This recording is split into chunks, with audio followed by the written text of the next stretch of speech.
For the newly indoctrinated, Jim Butcher's The Dresden Files follows the story of a professional wizard in Chicago. We've started our podcast as a way to help break down the series' most important moments, characters, and lore. This is McAnally's Dresden Files Pubcast by Free Flow Rambling. Conjure by it at your own risk. Welcome to the McAnally's Pubcast, brought to you by Free Flow Rambling. This is episode 8.13, Deal Breaker, where we are covering the novel Grave Peril. My name is Tanzan, and I'm joined by Maggie. Hello, hello. And Jess. Hi. Today we have a returning guest, Matt. Welcome back. Hey guys, yeah, I woke up in a summoning circle this morning with a microphone in my face, so I guess we're doing this. It worked. Told you investing that copper circle would be worth it. Yes. Yeah, and now I know why there's three of you. Most podcasts have two hosts, that's all I'm saying. Yeah. Macbeth was my favorite, just saying. I wanted to take this moment to thank you again for being one of our Patreons. We're so grateful for you, Matt. Thank you so much. Yeah, it's worth it. And thank you to our other Patreons. Your support helps us keep doing what we're doing, and it's fabulous. Thank you so much. It's so much fun. I hope to one day sway that opinion, Matt. She's going to keep trying. It's worth it in spite of Jess. Welcome to my life.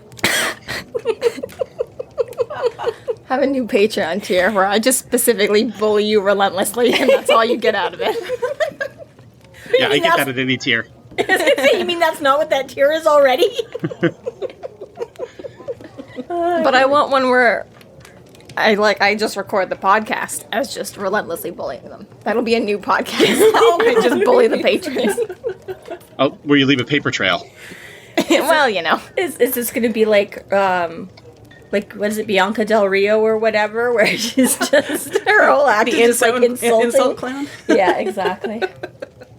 This is our 1-year episode. Exactly 1 year ago, we started uploading episodes. Woo! Exciting! Yeah. Happy anniversary! Happy anniversary! That is kind of funky. Look at us go. So, this episode is going to come out on the 26th, and we started posting the first episode on the 25th of March. So it's been exactly 1 year, or the other way around. Thank you. That's awesome. I don't know when this is coming out. 25th or 26th, and whatever it was last year was the other one. Exactly 1 year. Because dates are like math. Yes, I can't look it up. Okay, so last year on the 26th, which makes this episode come out on the 25th, which means exactly 365 days, which means exactly 1 year. Woo! How exciting is that? That's very exciting. Chapter 26. Dresden and Michael continue to try to find the master of the nightmare at the party. The two question a Roman Centurion, only to find out that he's a powerful dragon. They continue their search and run into Susan, who has forged her invitation, leaving her at the mercy of the Red Cord. So we left off with Dresden being all sassy and sarcastic to Kyle and Kelly, being like, haha, cheers, bros, and like downing his wine goblet, and Thomas rushing up and go, oh, I caught you just in time. The wine's poisoned. So yeah, it's poison with vampire spit. Was that prepared just specifically for Harry?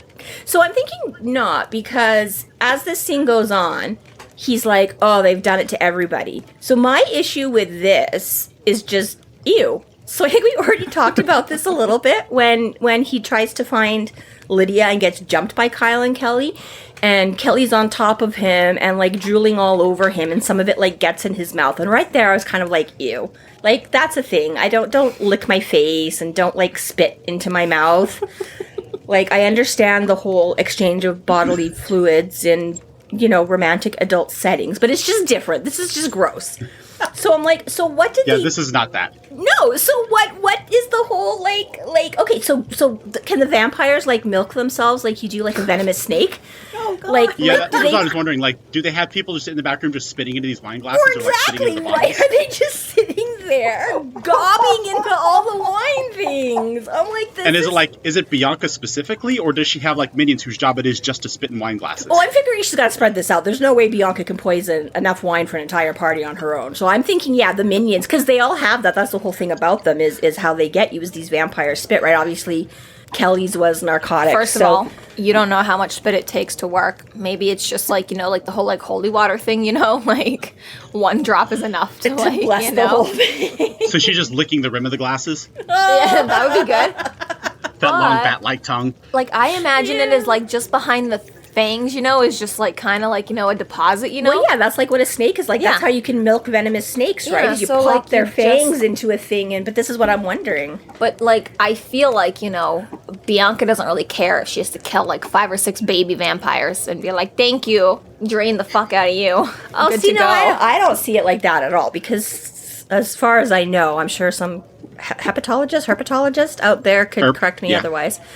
But as far as I know, there's no snakes that die from losing all their venom. Yeah, but I don't think Bianca fucking cares about setting them up and being like, oh, I'm just going to extract some venom nicely. I think she'll just, like, take a knife, slash them across the jaw, Oh, you're over just the punch talking bowl. about draining them that way, not letting them Yeah. drool into the bowl. Oh, okay, well, yeah, that's different. That's not milking it. That's just slaughtering. Because remember, she's a villain here. Right. That seems like a Not really a- terrible way to build up an empire. Right? That Okay, does. I mean, there's always stepping on a This few is the people. vampires, And as any parent will tell you, there is no shortage of your children's spit. This is very true.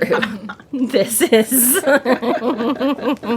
It's like one of my favorite lines from Gilmore Girls is when like 17-year-old Jesse is coming to stay with Uncle Luke. And he's like, he's going to have jam hands. And she's like, jam hands? He's like, kids always have jam hands. She's like, he's 17. I think he's over the jam hands phase. But that is something else. You're always sticky and you're always goobery and slobbery and Yeah, there's always something. yeah. Like some fluid you can't identify. Which part of you could this possibly have come out of? And you just don't want to either. You're just happy you're not answering with it. No kids. For now. What you're missing in this Tanzan. mind and Jess's horrified looks as you guys are describing this stuff. Okay, so after they've done this whole disgusting of spitting in everybody's wine for God knows, like that was, So this part's just gross. So Harry does something else gross. So Harry sticks his finger down his throat to make him fine. I get that, get the drugs out of your system, all that. But you can't take anything to rinse your mouth. Like, that's one of the worst things. Like, fine, if you have to vomit, you have to vomit. But the first thing you want to do once you vomit is rinse your mouth out. And at least even if you can't, like, brush your teeth and, like, clean your mouth.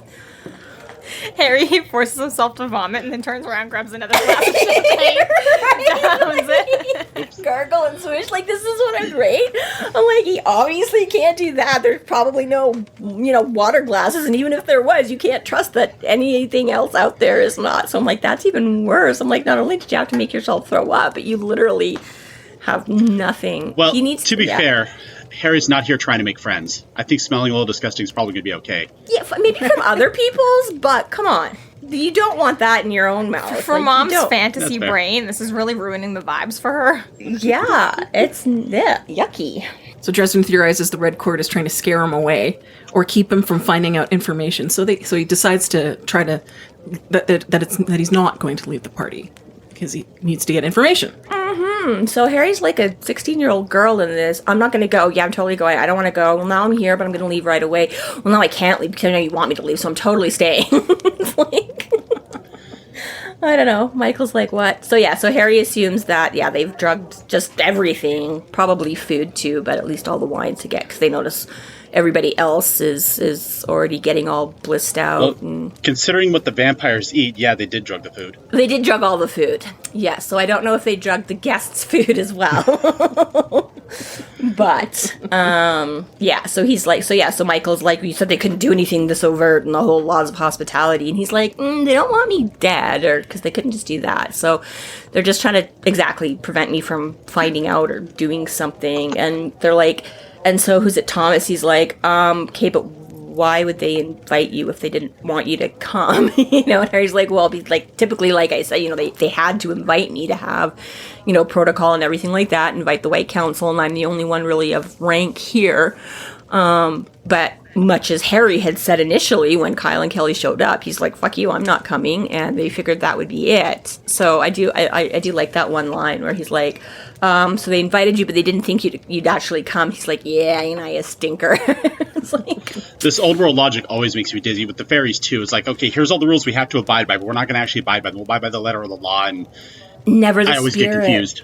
I know, it really does. And like you say, we argued this earlier when they showed up to deliver the invite, and Susan's like, well, they can't do anything. They promised you'd be safe or whatever, right? And Harry is like, yeah, but, like, it protects you, but it doesn't really, like, you really, really do have to know the nuances of this stuff. And I don't even know how Harry picked up half of it, to be honest, because again, Harry's not that old. Harry hasn't been to that. I mean, I guess maybe his whole child and things like that, maybe he was submerged a lot more in heavy White Council business. But, you know, I'm like, obviously Harry has not been dealing with the supernatural world at large as much, because this is all new to him. So I'm like, where did you pick up on all of this? Because it is so back and forth and so conniving and so underhanded and so tricksy and loop-de-loop, and I would be dead within 5 minutes of any accorded function. I can barely handle social situations as it is. I don't know what people are doing. If everybody's actively trying to deceive you, I'm just like, no, I'm dead. Bye. Right? Totally. Yeah, like cannon fodder right there. It'd be like... Oh, but they said they were... I trusted them. Why did you do that? I don't know. I don't know. And I'd stick my foot in my mouth right off the bat, too, because I'd try to be, like, funny and sassy and snarky, and it would just... I'd insult the first person I met, and, yeah, wouldn't have the raw power or whatever that Harry has to get away with it, or knowing which, you know? But I'm like, yeah, I would have walked up to, you know, Faravax or something, he just would have squished me right on the spot. It's like, yeah. I'm like, okay, well, never mind. So I gotta say, I love the interaction between Thomas and Dresden. It's so fabulous. Like their chemistry right from the start is just gorgeous, just gorgeous. Right? I love this. Has anyone told you, Mr. Dresden, that you were a thoroughly annoying man? That made me grin. To which he rolled his eyes. I know. Grin with those big fake plastic vampire teeth. Yeah. Right? And it's like, you know, that is just. I mean, honestly, I feel this because I have a coworker who I was friends with. That wore big plastic teeth? That did not wear big plastic teeth, but if I could get, like, a shut up out of her on any given day, I knew I had, you know, done my job. That was her affectionate, like, you drive me crazy. That, you know, it'd be some, like, tidbit or weird little bit of trivia fact or something like that. And she would just be like, shut up, Maggie. And I'd be like, yes! I aim for that with my wife every day. Yeah, right? That was like, I love you. Yeah, like, if I can get a shut the fuck up, I've done my job. Right? Exactly. So I feel this moment so much. He's like, you're so annoying. And Dresden just like grinning at him. He's like, oh, fuck. Like, yeah, you would. So yeah, so he's talking about all this, and Thomas is kind of like, what are you talking about? Like, whose plot to do? And they're all like, just never mind. None of your business. And he's like, shut down. Fine, fuck you. Like, so yeah, so basically he's like, hey, whatever, you guys have fun, and like they go to mingle. Pieces out again or whatever, yeah. So Michael and Harry continue to narrow down who might be controlling the nightmare with the remaining guests of the party. Mm-hmm. They figure that the red vampires will be controlled by Bianca, so probably it's not going to be one of them. Mm-hmm. So they start as the man dressed as the Roman Centurion. Mm-hmm. Harry introduces himself, and the man uses his name against Dresden like a backhand. Yeah, I was gonna say I like the little end interaction there too when Thomas wanders off though, and and Harry's just kind of like, he's like, nice guy, and he's like, for a vampire, he's like, don't trust him, Harry, though, like something's off. He's like, Michael's like, there's something I don't like, and Harry's like, oh, I like him, it's I don't trust him. But I'm like, yeah, I know. That's the theme of the books, honestly. Right? Yes. That comes up over and over. You're right. There was a lot of that. There's a lot of great people and like frenemies and things like that. Like even Marcone. He's a terrible, horrible person. You're like, Harry, no. But at the same time, I'm like, I love Marcone. Like the character's done so well. So yeah, here's another one where, it's like, it just sums it up quite perfectly. He's like, I like him. He's like, I don't trust him, but damn, I like him. Like, yeah, you guys vibe very well. So yeah, so then they wander off. And then he sees this Roman Centurion who, according to his own words, is wearing an authentic Roman Centurion outfit. Uh-huh. Like, is the material he's wearing thousands of years old? I would have to assume. Yeah, I'm thinking Faravax just at one point was a Roman Centurion or knew them or lived with them. Or ate a couple. Anywhere in that time zone is, we keep the furs of things we eat, and I don't see no reason why he wouldn't have done. But then, like, something. all the leather and stuff on there is just holding up 2,000-3,000 years later. Okay, so I'm going to throw this little theory out for you to ponder on here, Matt. Dragons are magic. So, if he can preserve himself for a few centuries, I'm going to think he's got some super fancy Scotch guard somewhere along the way or something. Magic preservation hoard. I was just thinking you would condition the leather every now and then, but See, whatever it takes. that's a That's little practical. I just feel like eventually it wears through. Like a little dragon even entropy wins out in the end.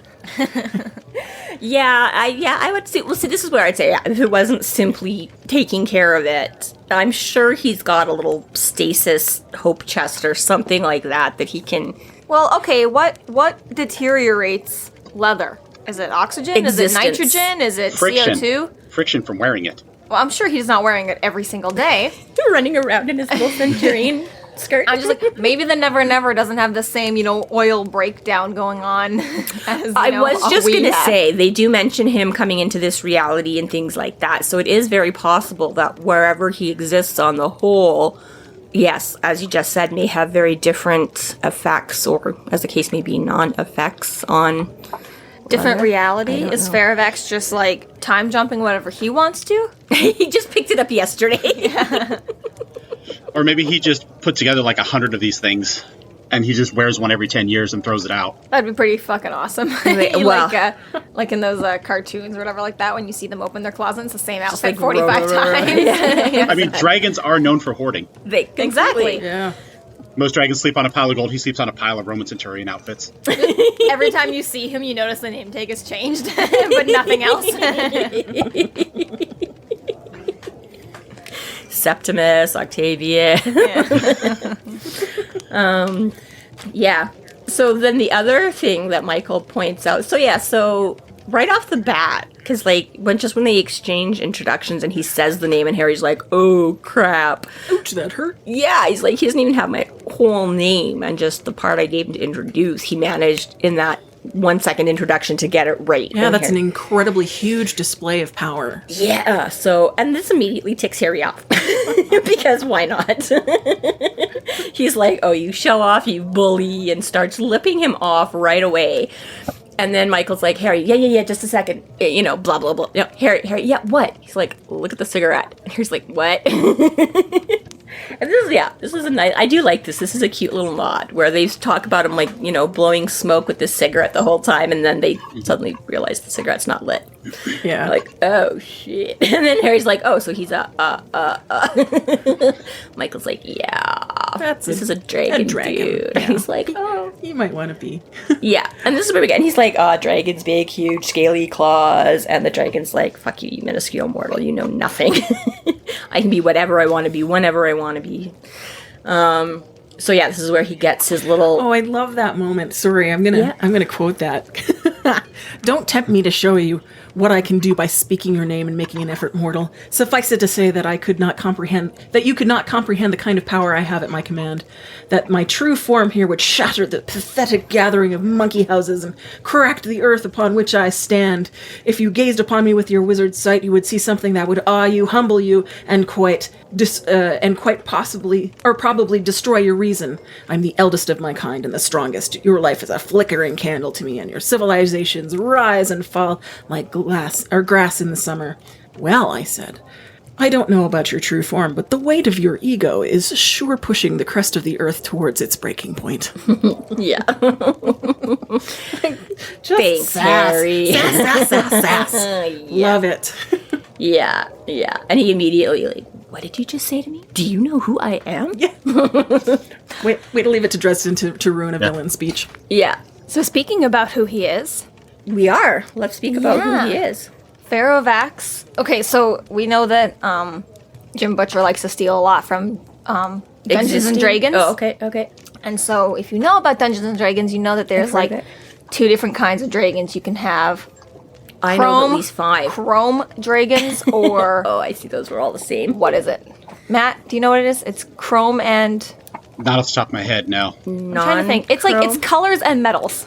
I just can't think of what they Well- actually call it, but like, Chromatic kind of is both. well, I know, but Hang it's on, let me like check whatever. here. You've got like red, blue, green, white, and black, and then you've also got it's like silver, bronze, gold. Gold, yeah.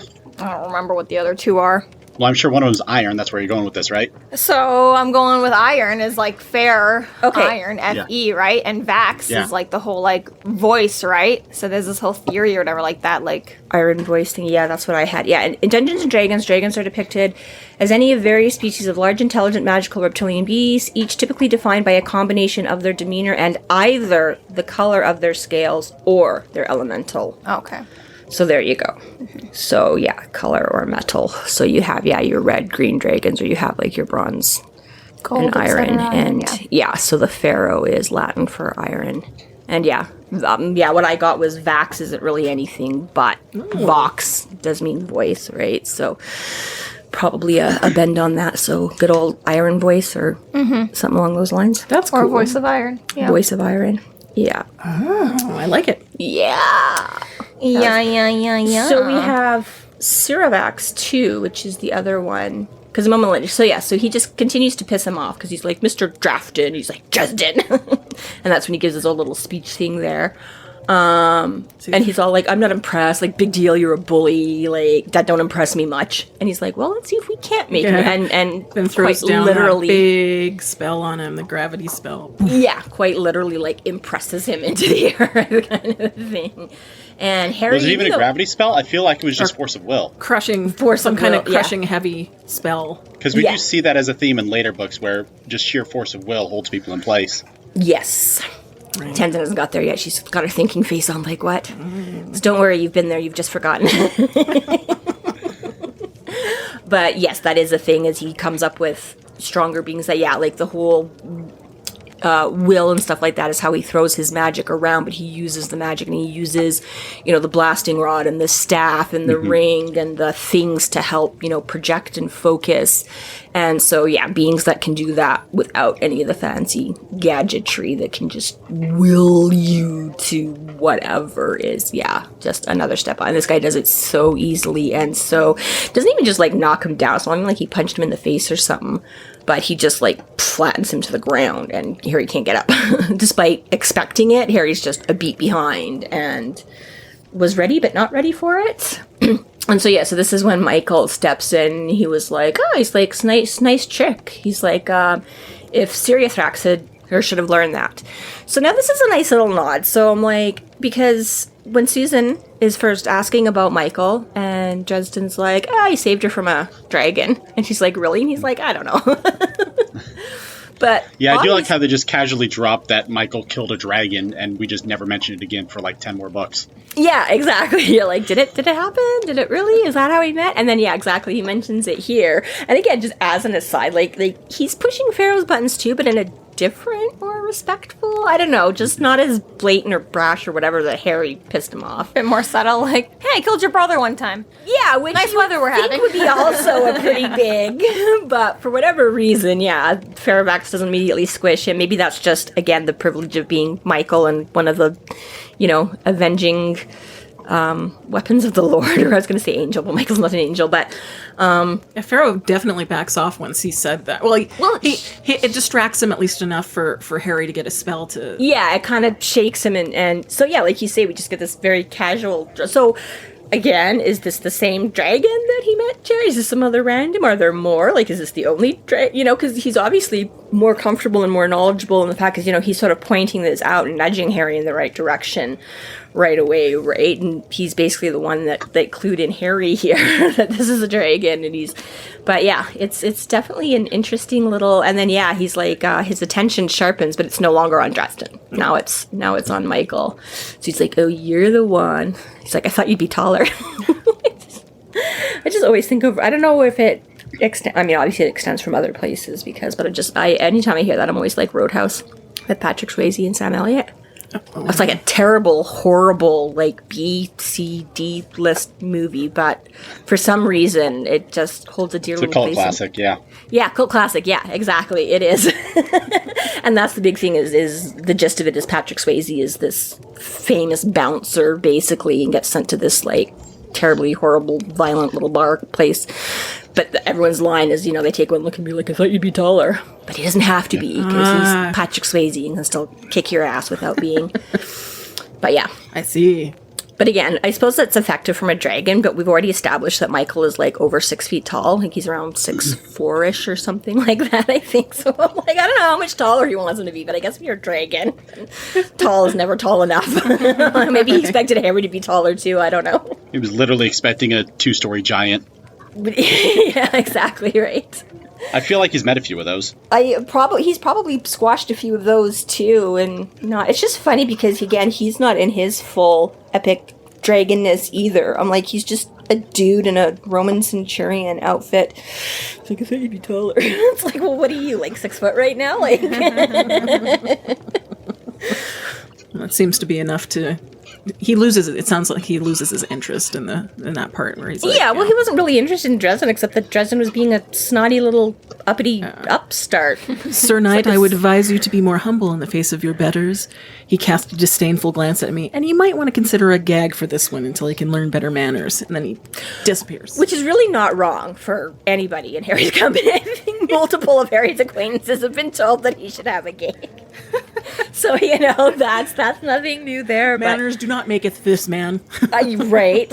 And I don't know if Faravax is just assuming that, because Michael is being humble though, like, because he's basically like, he's like, I wasn't anything personal, I wasn't proud of it. He's like, you should be more humble. I'm like, well, as far as I'm concerned, Michael was being pretty humble, but I'm like, I had that note too. I was like, that's his thing. I guess if this was my relative, colleague, brother, I'd maybe be pissed too. If you're like, it wasn't personal, I just had to kill him. No wonder he doesn't like Dresden if he's finding Michael to be. Yeah, right. So at this point, the pair notices the crowd is thinning out. They decide to question the man dressed as Hamlet next, and then Bianca. Mm-hmm. And as they're looking for Hamlet, they run into Susan, dressed as Little Red Riding Hood. Mm-hmm. Yeah, Susan. So this makes me feel like, so he's already pointed out, so he's like, so the guests are in costume, the food people are in black, and the vamps are in like red or whatever. This is basically how everybody, and so he just catches this flash of red and immediately goes on the alert, and it turns out to be Susan as Little Red Riding Hood. But I'm just reminded of, I had a sister one time that was looking into, how you can be like an extra for movies and things like that, and like background characters, and they're like, oh yeah, if you ever get called up to be, like, it doesn't really matter, like, wear your own clothes, but just don't ever wear like black, white, or red, because those are usually the things that are, those are the eye-catching things or whatever, and usually the stars and people are decked out, so just wear some other. And I'm like, it's like this. It's like, Susan, did you not read the memo? Like, you weren't supposed to wear red unless you're one of the vamps. Because when you're showing up uninvited to a party full of monsters, the one thing you want to do is draw attention to yourself. Right? And this is the next thing. So they get into that pretty quick, right? He's like, what are you doing here? And she's like, oh man. He's like, well, you didn't want to take me. I tried to call. And again, this goes back to, I totally get Susan's side of, this is when Harry was in the middle of trying to find the locator spell, or no, the demon, trying to track down the demon, and Michael's like, you got a phone call, and he's like, I'm a little busy. And so I'm like, I get, right? But at the same time, you're just like, Susan, what the hell is wrong with the please hold? Yeah, right? Like, I don't know, he's in the middle of tracking down a demon that tried to eat him in his dreams, Susan. Like, it's not like he wasn't legitimately busy with something. It's not like Michael didn't know it was, it's not like Michael doesn't, the first page of the book, Michael's like, so are you gonna marry her? So I'm pretty sure Michael, knows Susan is pretty involved and on the up and knows what's going on. Like, you couldn't be like, hey, he's in the middle of a dangerous spell. Like, what do you got? Can I help you? Like, I don't know. Well, and she's got that journalistic sort of drive that just gets her the better of her a lot of times, where she's just like, I need this story. I need it now, and I'm going to do anything to get it. I have an opportunity, and Harry's just blocking me out, not giving me good reasons. She's like the lowest lane. I'm sure justifying any of his good reasons anyways is not good enough. Luckily for Susan, she's not the only one. Like, Murphy is just as fucking stupid. Harry is just as fucking stupid. So it's like, okay, we can't all put it on you, Susan, but you just read the scene, you're like, Susan, you're so fucking stupid. Yeah. So I'm wondering, so like when you think about it, so it's like when Harry comes in, he has to hand over his invitation, and he is like announced at the top of the stairs in a spotlight. Harry Dresden, Wizard of the White Council, and guest. Well, so either Susan arrived before him, because Harry obviously didn't see any such announcement. So what, did she just like, I got here before my escort? Like, did she just hand over the invitation? I'm Harry Dresden. Yeah, right? Like, good costume, right? Right. Okay, but like, the vampires are obviously not going to say no to that. Okay, there Yeah, was the no devil way to just have had it. her in. Harry sent his guest ahead without him. He's dumb. Oh, an additional snack. Okay, yes, I also, suppose, I'm but- pretty sure they instantly knew when they read the invitation that it was a fake and not the real deal. And they were like, awesome. Uber brought itself. Like, There's got to be some sort of like magic tell on the invitations or some counterfeit protection that Like only. copyright watermark. Yeah. well, like, it was like, written in gold ink. Like, Susan, yours is only like regular, like, store-bought ink. Like, Yeah. I don't know, but it's one of those things where I'm just like, no, I think it would have been more instantaneous or something. I mean, I guess maybe. I think the vampires looked at this random girl wanting to come to their party. They're like, "You're so dumb. Come right and on in." Maybe that's all it That's is. exactly what take it happened. that too. Yeah. Like she gave them instant leverage. Look, Yeah. this invitation is just paper. Yeah, come on in. Which, I'm sorry, but then why have stupid fancy engraved invitations if you're just going to let anybody in? Just, 'cause So just then stick they're out, out to just eat. stick a sign on the lawn that says kegger this way. Because a couple people need some promised hospitality rules on theirs. some fake protection. I mean, to be fair, I think everyone here who's decked out in black probably didn't get an invitation. I'm sure they were all at a rave, and then they were at Bianca's mansion. Their names were put on the list for. Yeah, well, but like, I don't Special think the guest. majority of them, Talk to Dave at the back door. Yeah, no, I know. It was just one of those dumb kind of. I'm just like, No, But I think it's fully one of those things where, yeah, like. But okay, but it Susan still just- begs the question of did they do the full? Did she get the full spotlight and trumpets at the top of the stairs I think as that's- just the guest of? And then when they showed up, they just did it all over again for Harry. I and honestly, Michael. I think it's just one of those things where it's more like, you know what? Hey everyone, this is the guy we're trying to kill tonight. I don't no, think but that- they introduced Thomas and everything like that because he went in just ahead of. Also you somebody know. that they don't really like. Well, Yeah, okay, but that's yeah. most of the guests and thing. I think that part was part and parcel of the. I just wonder if they're like, oh, well, you're just the guest, so you just. Yeah, Susan doesn't matter. Go mingle. Yeah, if you'd arrived with Harry, we'd introduce you, but you just kind of go in because you're just the plus one anyways, or. They were all just like, Anyways. sure, yeah. Or maybe she got there and then they held up the invitation. Everybody announcing and guest. And guest. All right. You may now proceed. So Dresden tells Susan that she has to leave immediately, but she refuses. Relax, Harry. I'm not letting anyone lick me, and I'm not looking anyone in the eyes. It's kind of like visiting New York. Which there was a response to. You don't understand, purred a dulcet voice behind me. My blood ran cold. By coming uninvited, you have waived any right you had to the protection of the laws of hospitality. There came a soft chuckle. I mean, Little Red Riding Hood, that the big bad wolf gets to eat you all up. Oops. Wah, wah, wah. Didn't think that through, did ya? Susan's real dumb.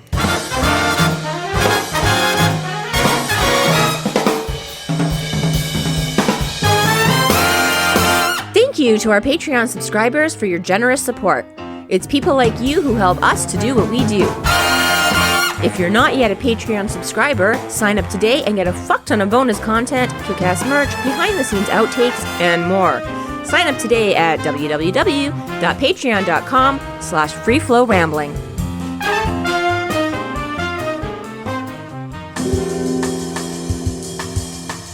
Chapter 27.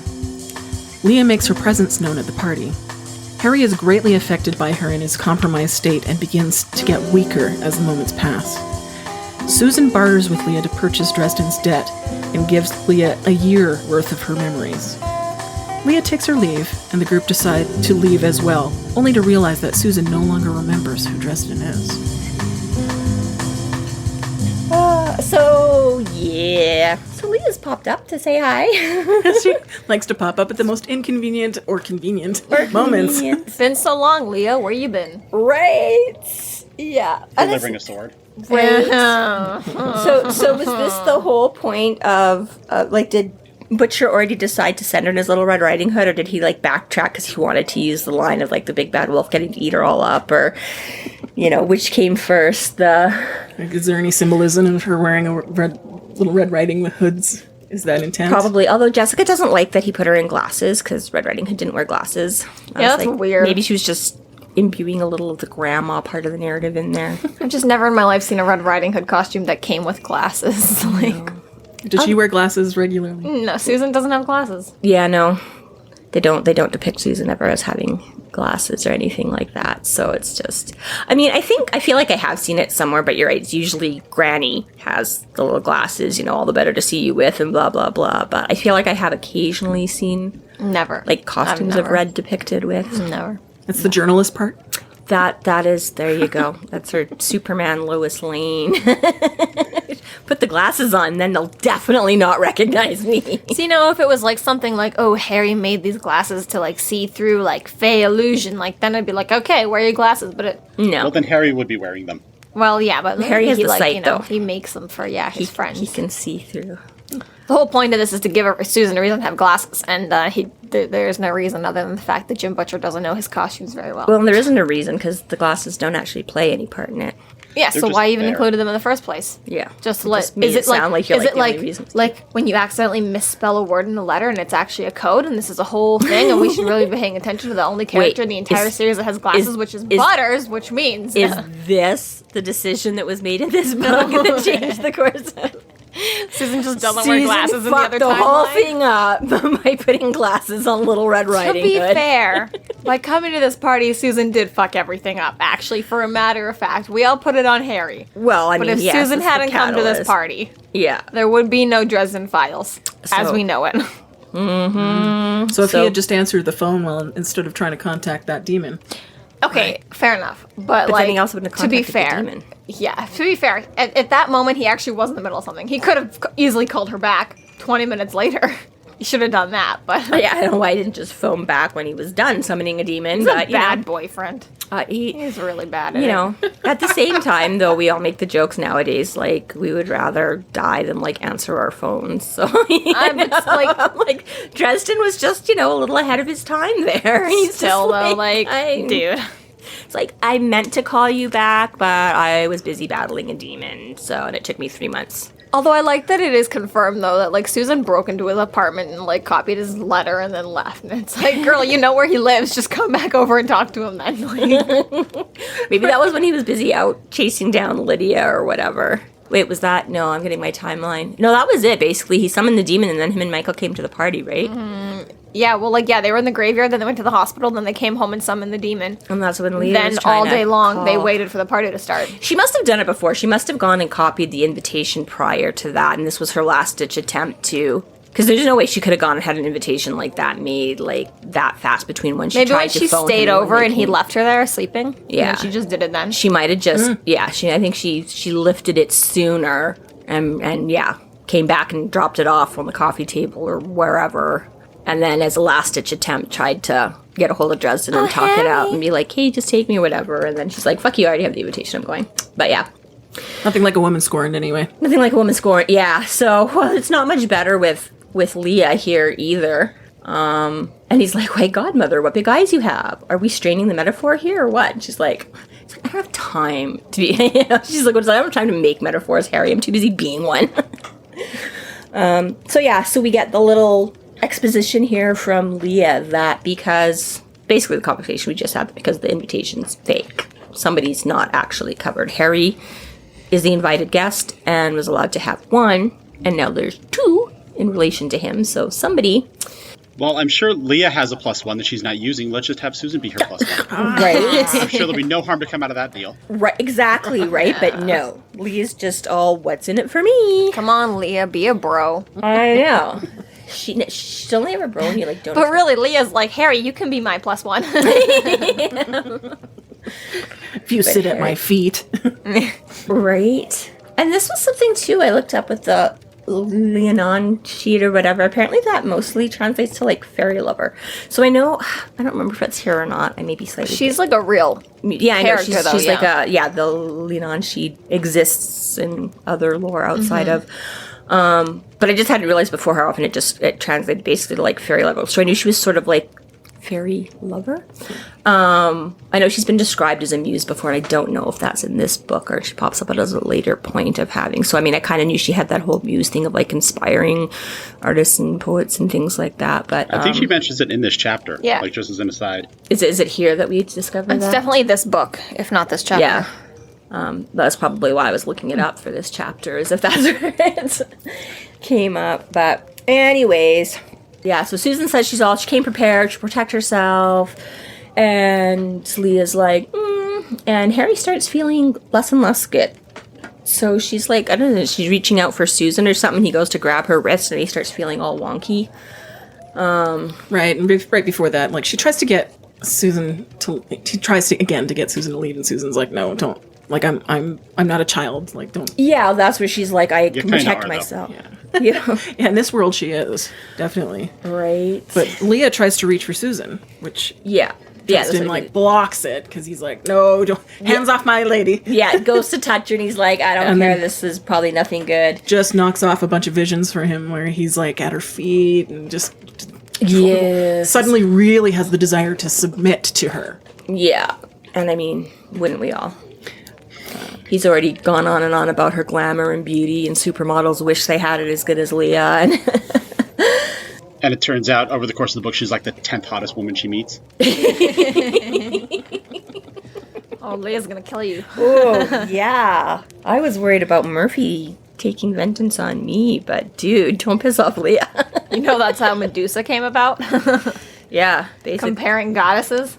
Yeah, everybody said she was prettier than a goddess, and the goddess got pissed. And it wasn't even Medusa. Medusa, I don't think, she didn't Yeah, it was like... describe herself that way. Yeah, it was a different but god or something. everybody else was like, you're so beautiful, you're more beautiful than, I want to say, Aphrodite. Yeah, Aphrodite or Athena. Yeah. It was Athena who cursed her. It was Athena, okay. okay. So yeah, she's like, she's more beautiful than Athena. Athena was like, fuck you. I'm like, but she wasn't saying To it be about fair- to be herself. fair, Like, though, go curse to be all fair, the assholes. and say- Medusa was fucking in her temple. Yeah, okay, but no, I'm pretty sure So- she was like seduced or something like that. Well, I don't know. still, that if it you're was- gonna fuck in a goddess's temple. yeah, but I have You a, do I deserve have to a- get cursed. I have a feeling it wasn't Medusa's choice though. Oh, yeah, there's different Yeah, tellings. it wasn't exactly Could have consensual. been. Could have been. Depending Yeah, on it wasn't telling the legend. consensual. She was just like, "Hey, you're a hot priestess, and I'm gonna do what I want." And yeah, that's why that story is so unfair. It's because Medusa paid like all the prices, and like none of it was her fault. You couldn't, yeah. If she had even been the one to, yeah. Anyways, so moving right along. So yeah, so Harry's feeling all, so yeah, he's like getting all the warm, gooey feelings of being like, I can just go with Leah. I can just fulfill my debt, fulfill my promise. I'll be happy. No more of this other crap to deal about. The third time this book, Harry's like, God, I wish I could just give the fuck up. Right, give in to all this, and once again, his stupid, stubborn, dumbass brain will not let him succumb to all the magic and drugs and glamour. Right. He says, it's tough to say no to peace, to the comfort of it. All through history, people have traded wealth, children, land, and lives to buy it. But peace can't be bought, can it, Chief Prime Minister? The only ones offering to sell it away are the ones that want something more. They lie. And that snaps him out of it. Yeah. So yeah, Harry just can't be happy. I really like, though, that, like, you know, Leah's all like, Harry, like, it isn't good for you to be rejecting this deal. Like, your power's gonna grow weaker every time. And he's like, yeah, so less power for you to have when you finally get me. And, like, that's actually a pretty good defense on Harry's part. Like, if you already are condemned to this woman, you might as well slash your own power as much as you can before she gets it. Like, Right. it's almost like, you know, giving your own a death curse aimed at yourself. Like, all right, Which fine, Harry you would can do. have me, but I will be the worst version of myself. Yeah, if I can't have me, nobody else can either. So much as it is, and I'm like, I don't know. Again, this has to be, you know, fate or something like that, because I'm pretty sure most of us, especially when you start getting supernatural things like the vampire spit or Leah's, you know, I'm like, how does Harry's reason always manage to poke through in the end and drag him back out of it? Because he's a stubborn, stubborn bastard. Right. Well, again, right. I'm like, there's the, what is it? Will? The deck is tipped in your favor. What the hell am I trying- Deck is stacked. Thank you. That the deck The is scales are definitely tipped? Yes, thank you. Either one of those is what I was looking for. Yeah, the deck is stacked a little bit in his favor because, yeah, it seems like no matter what incredible odds, that still always Well, manages when you live to a lifetime of so- pain and people trying to control you like he has, anytime somebody promises something good, he pretty much just assumes it's a lie.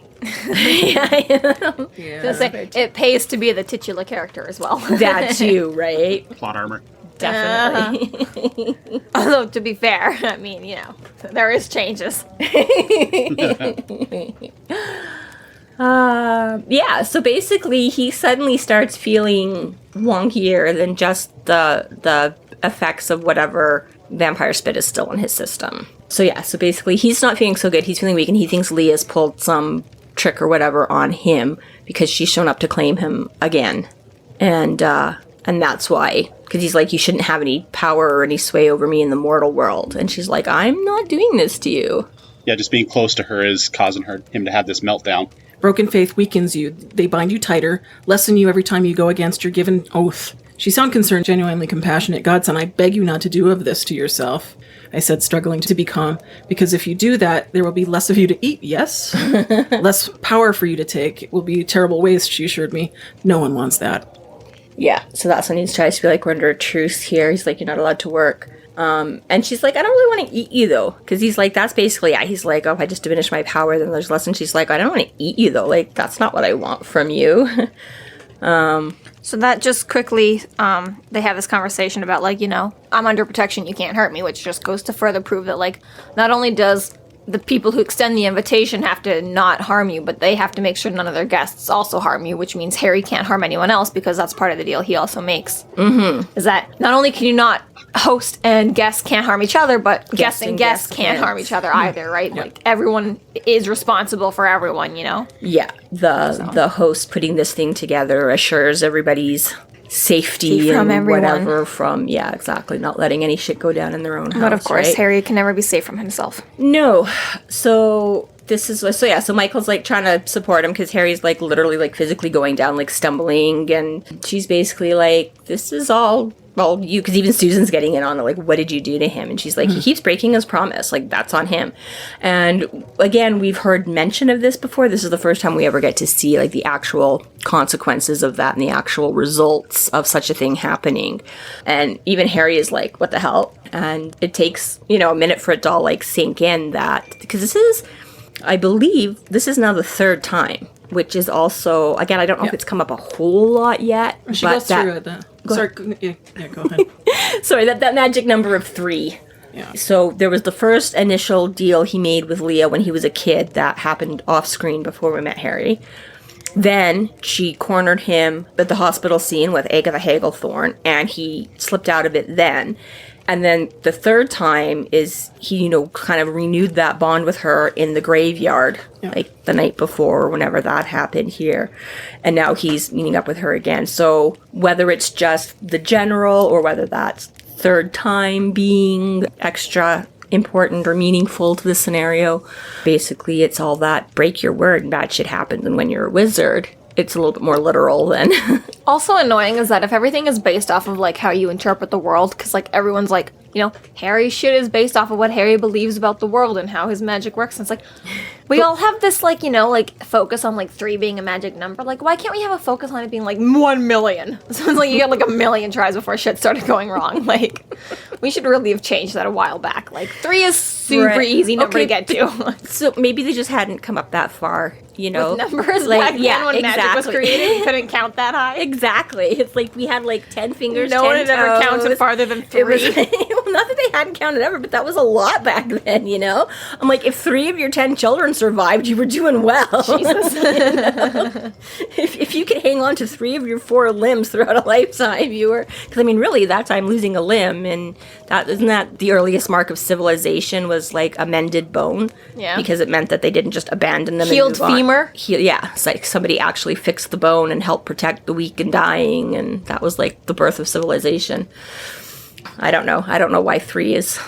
I'm just saying. I was like, if I was a big number of times to betray somebody in a row. Like, that's a lot. I like how Jessica's like, you should get away with it like 1 million times before anything should happen and you should start having to deal with consequences. I guess apparently Tansit is also the moral compass of the industry. I just think if, like, you were a wizard, you'd have started... Like, Jessica's like, it just shouldn't be a thing. I'm like, I don't know, maybe they just weren't that smart yet. Tansit's like, maybe you just don't do it. Listen. Just feel. If you were a wizard and you're aware that belief has power, I'd have started believing, like, wizards get 1 million chances, wizards get 1 million chances. I would have, like, indoctrinated myself to that point. Like, I'd gaslit myself as a child if that's what, like... You gotta know, from my understanding of the lore, wizards had quite a bit of power back then themselves, so like maybe they wanted to use that number 3 against other people who would break their word to them. Right. Yeah, fair enough. That is a little bit of the whole, Either back way, and well, forth. like you say, I'm like, whoever's getting the word broken against you, like you say, I suppose 3 is enough. Like, you know, Wizards like the original genie, like fool they're going me around. once, shame on you. Fool me twice. So we've given you up to 3 chances here. Okay, like. So regardless of how it all came about or whether Harry should believe it or not, the damage is done. So yeah, so he's had a bunch of power eaten by a demon wizard or demon spirit thing. He keeps breaking his word to Leah. He's been poisoned twice. Poisoned a couple of times. So Probably no real good sleep since he's been attacked. not a lot of good sleep since he tried to get the sleep and the and he's nightmare. fought this nightmare 3 times as well through Mickey Murphy, Malone, and Charity. Yeah, he's got a whole lot going on there. So, And on top of that, lost a sword, which I have to imagine the ever-pressing guilt of that would ruin my life. So yes. even if Harry doesn't feel anything, I just want to throw that on him. He should feel very well, and I'm sure he does. You know, whether torn he up can about it. forget about it for a few seconds at a time while he's busy dealing with other things. But yeah, as usual, Plus, his he's girlfriend not- stole his invitation off of his mantle, which is just right boundaries, girl. breach of trust right there. Now he's got to get her out of this party, and he's got to get him and Michael out of this party, and he's already met a dragon.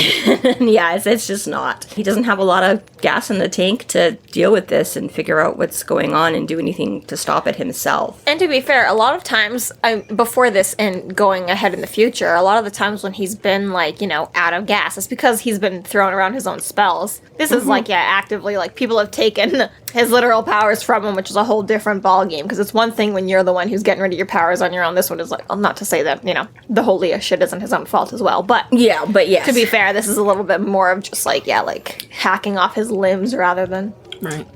Yes, he didn't just, overexerting use up his himself. own stuff or Quite a bit of whatever, loss of exactly. control, which It's- probably why he speaks so much in these few chapters about experiencing fear.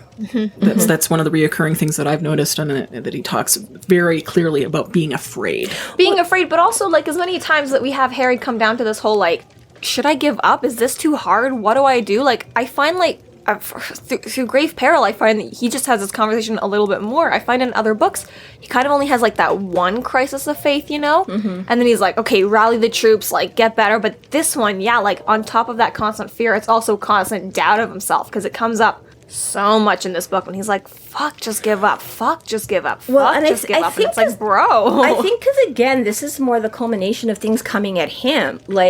Stormfront was entirely by the seat of his pants.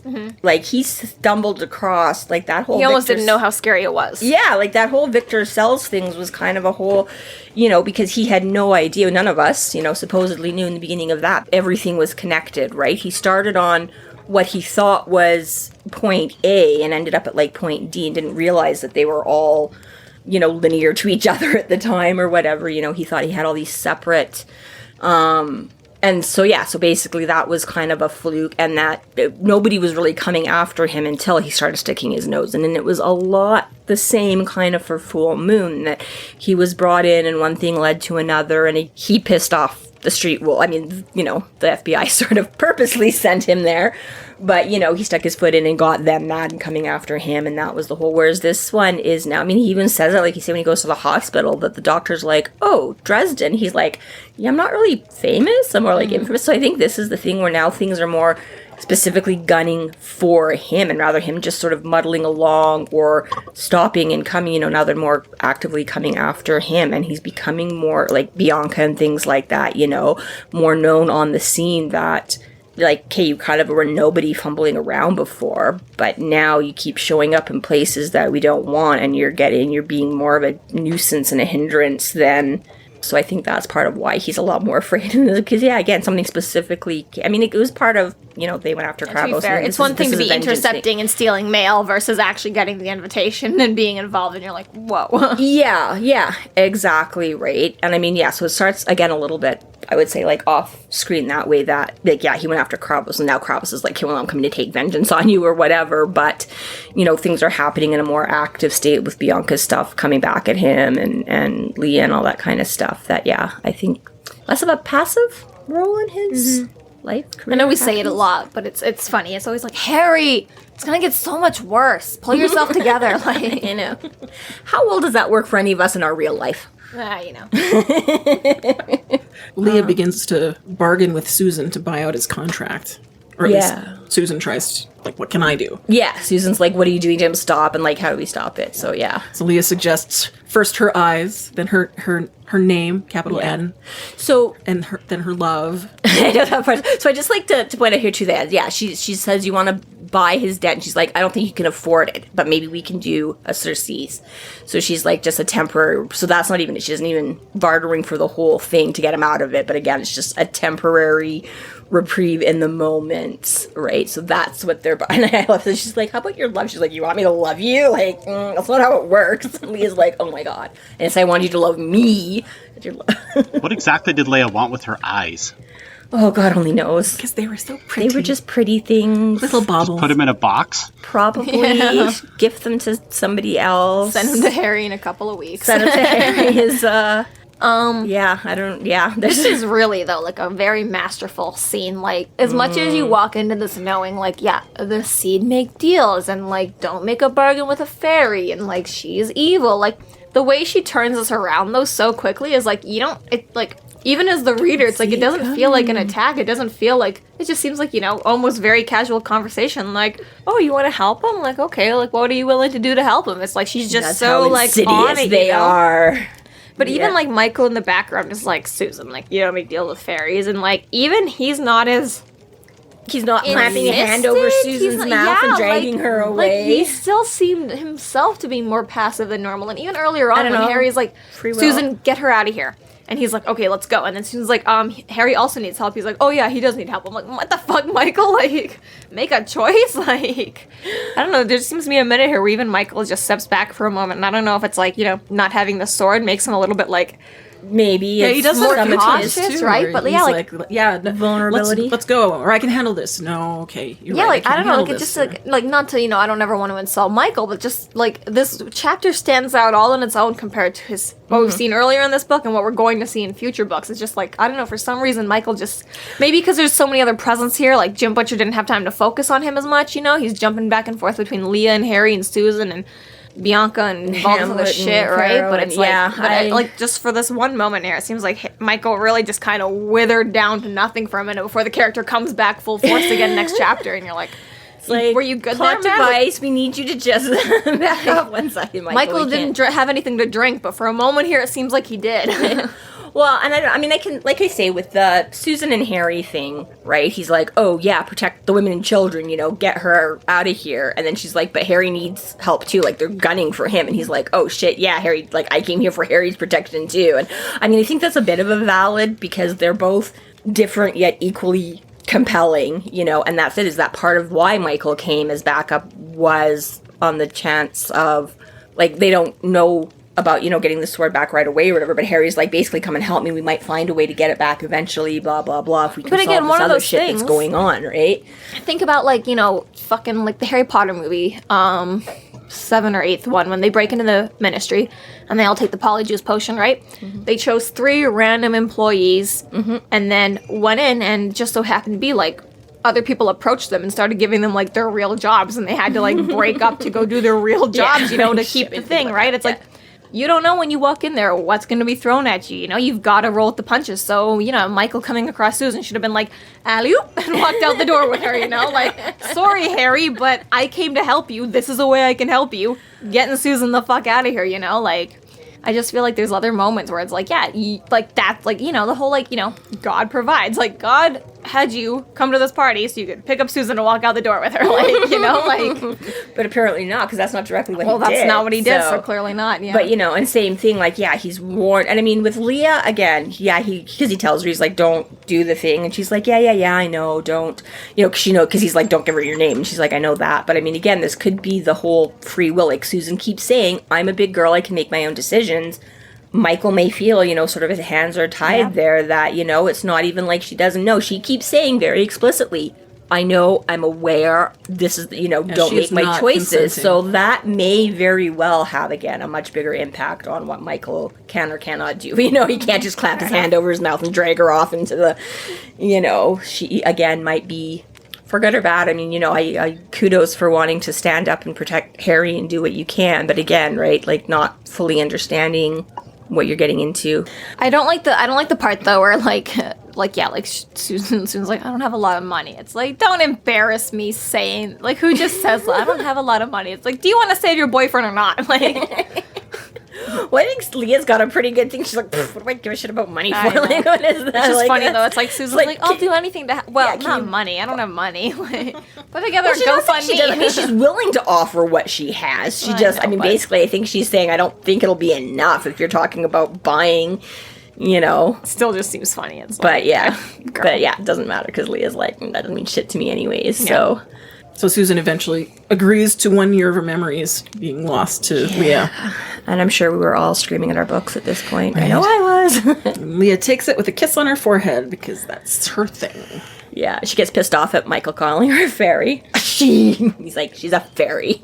He's like, fuck you, Michael. I love that she turns around and just slaps Dresden. I know, that's what makes him better. She's like, all right, slap upside the head, you're fine. Could being a baby, get off the ground.